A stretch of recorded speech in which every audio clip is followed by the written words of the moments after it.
bienvenue sur le podcast Magicien, un podcast qui va parler tarot, mais aussi d'entrepreneuriat, de liberté et de comment oser prendre sa place. Je m'appelle Fabienne Larnicole, je suis formatrice et coach. J'utilise le tarot comme outil de compréhension de soi et de communication avec l'invisible. Je le transmets à travers mes accompagnements et mes formations. Sur tous ces sujets, je te dévoilerai les coulisses de mon métier et comment le tarot m'a aidé à avancer dans ma vie et à libérer mon potentiel. J'espère que tu pourras y trouver des clés pour vivre ce qui t'inspire. Chaque semaine, seul ou avec mes invités, nous allons explorer ensemble les enseignements du magicien. Alors si tu es prêt ou prête à me suivre, installe-toi et c'est parti pour l'épisode du jour. Bonjour et bienvenue à toi dans ce nouvel épisode du Magicien où nous allons parler de la série des deniers en lien avec l'élément terre. Comme tu le sais, j'ai débuté une série de 4 épisodes et nous avons déjà l'épisode sur les épées et l'élément air. Je t'invite à aller l'écouter si tu ne l'as pas déjà fait, puisque dans cet épisode, j'ai introduit justement la notion des éléments, la notion des arcanes mineurs et en quoi ils peuvent nous aider justement à mieux les appréhender, ces arcanes mineurs, pour comprendre leur réalité et comment elles peuvent soutenir nos projets et notre créativité au quotidien. Alors aujourd'hui, nous allons voir dans cette deuxième étape, comme je te l'ai dit, la terre, l'élément terre, qui est relié à la série des deniers ou encore des pentacles ou encore dans certains jeux, tu vas pouvoir les trouver sous l'appellation disque. Cet élément terre va alors nous parler de matérialité et d'ancrage. Se relier à la terre lors d'un nouveau processus créatif va nous permettre de travailler sur nos intentions. On l'a vu dans la série de l'air, nous avons clarifié un projet, nous avons réfléchi, brainstormé, nous avons dégagé nos croyances limitantes, en fait tout ce qui est dans le domaine de nos pensées. Nous allons pouvoir semer la graine de notre projet.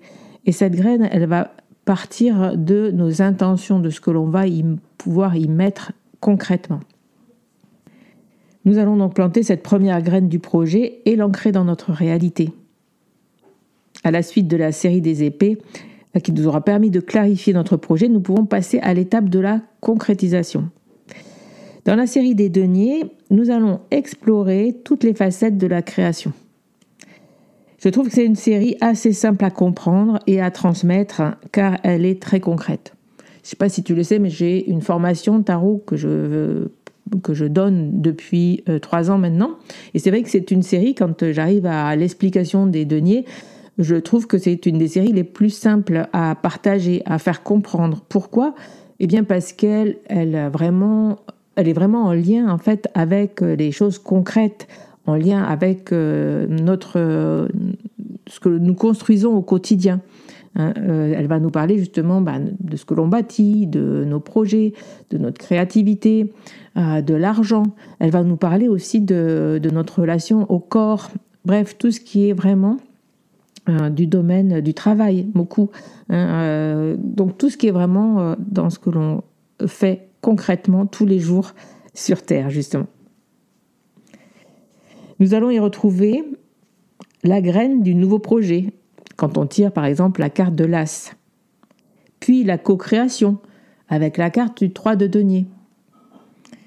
La crise du manque et l'insécurité se trouvent alors dans le 5. Nous allons travailler dur dans le 8 de denier et être récompensés dans le 9. Les cartes de cours aussi sont très très réalistes. J'aime bien parler d'argent dans cette série des cartes de denier et des cartes de cours. J'aime bien prendre cet exemple justement pour pouvoir donner quelque chose de plus concret et de comprendre justement l'énergie de ces cartes de cours en lien avec les deniers et la terre. Si on prend par exemple le valet qui est dans le Rider-Waite-Smith, ce personnage qui regarde un denier qu'il a dans la main, qu'il le porte un petit peu dans l'air, comme ça, enfin à hauteur de visage, et il l'observe. Ce valet, il découvre son premier sou, comme cet enfant justement à qui l'on donne son premier argent de poche. Il ne sait pas encore qu'est-ce qu'il va pouvoir en faire. Il l'observe. Il découvre l'existence de cette notion. Et donc, si on va parler de projet ou de création, c'est le moment où on découvre, par exemple, quand vous avez ouvert votre premier tarot, vous étiez dans votre vallée de denier, celui qui découvre un tarot. Il ne sait pas encore tout à fait ce qu'il va pouvoir en faire, mais la suite nous le dira. Dans le cavalier, on va mettre tous les sous que l'on va recevoir sous notre matelas. Le cavalier épargne et il se dit que c'est le meilleur moyen pour ne manquer de rien. La reine, elle est plus pragmatique toujours. Et elle va dépenser cet argent pour avancer dans son projet, pour construire une maison, pour créer un environnement sécuritaire pour elle et pour sa famille. Elle va dépenser cet argent de façon utile, de façon à bâtir quelque chose. Elle peut aussi créer une entreprise. Et le roi, lui, il va investir, quitte à prendre des risques. C'est un personnage qui se tourne toujours vers l'extérieur. Il porte la vision de son élément vers l'ouverture, vers le partage. Il va porter l'énergie de l'élémentaire, finalement, à l'extérieur de lui, alors que la reine est beaucoup plus en réception.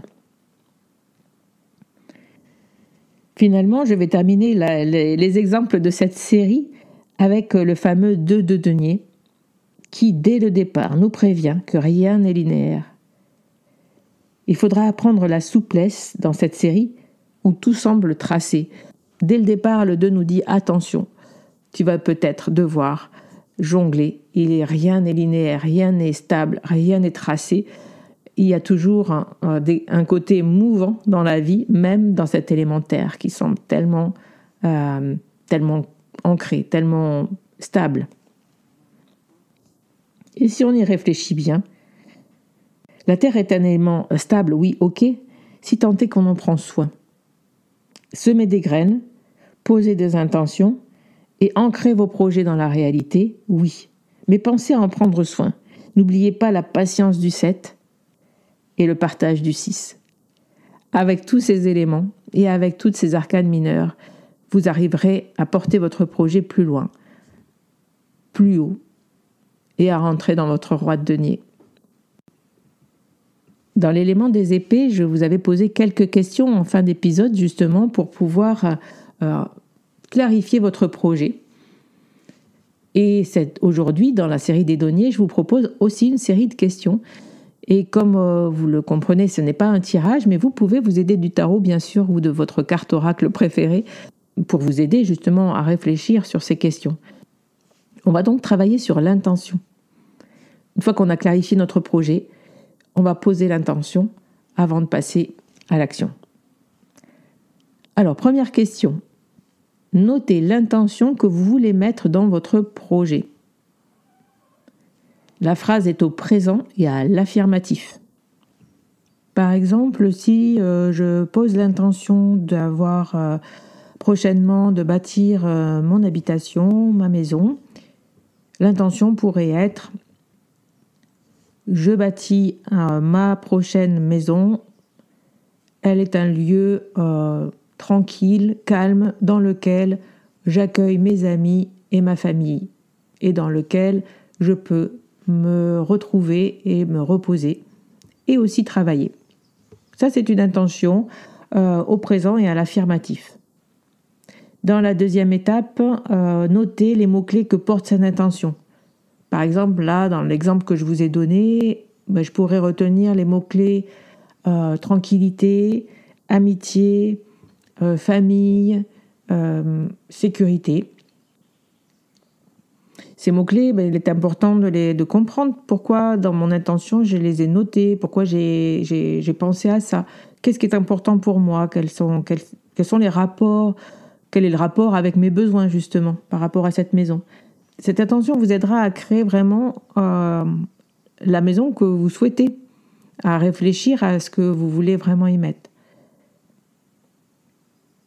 Dans la troisième étape, on va visualiser par toutes les méthodes que vous voulez cette cette nouvelle maison finalement, ce nouveau projet que vous avez, en lien avec les mots que vous y avez mis dedans, votre intention.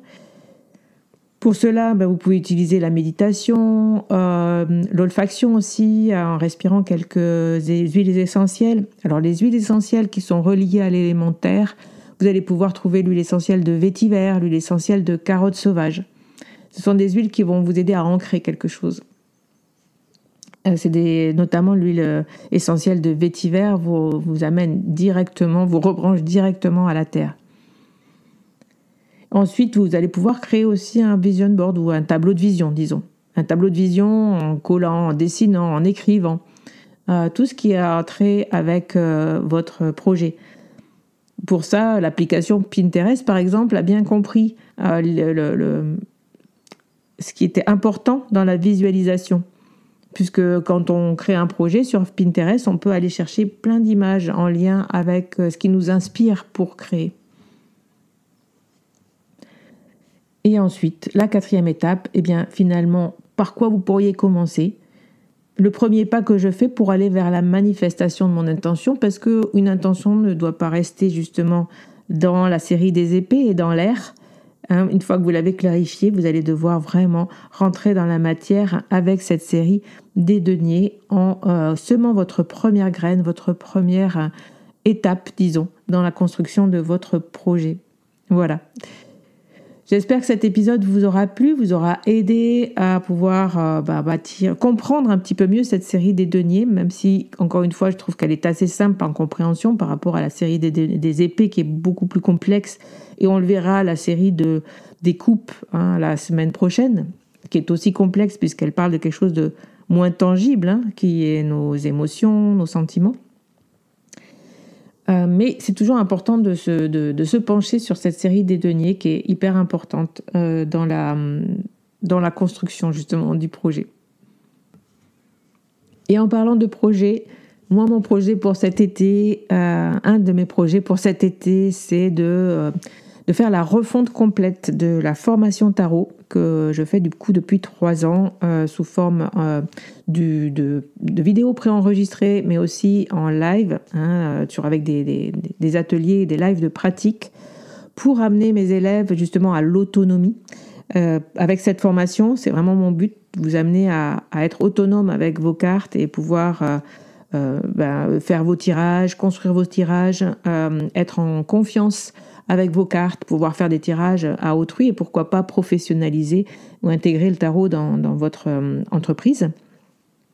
Cette année, j'ai décidé du coup de faire une formation plus longue, donc de complètement la refaire, de travailler sur la refonte et sur le parcours justement pédagogique qui va durer 6 mois. Donc cette année, je voudrais embarquer qu'une seule cohorte, c'est-à-dire qu'il n'y aura qu'une fois l'ouverture des portes de la formation au mois de septembre. Si tu es intéressé pour rejoindre cette formation, je vais laisser en barre d'épisode un lien pour t'inscrire à la liste d'attente et je vous tiendrai au courant par ce biais-là de toutes les avancées de la formation et surtout de l'ouverture des inscriptions pour rejoindre un des groupes en septembre. On se retrouve la semaine prochaine avec la série des coupes et je te remercie de suivre le podcast et d'être fidèle justement. Vous êtes de plus en plus nombreux à être fidèles sur le magicien. Merci, je te rejoins sur Instagram si tu veux laisser un commentaire ou sur Apple Podcast. Et je te souhaite une belle semaine. Bisous. Voilà la fin de cet épisode. Merci de l'avoir écouté. N'oublie pas de t'abonner pour ne pas manquer les prochains.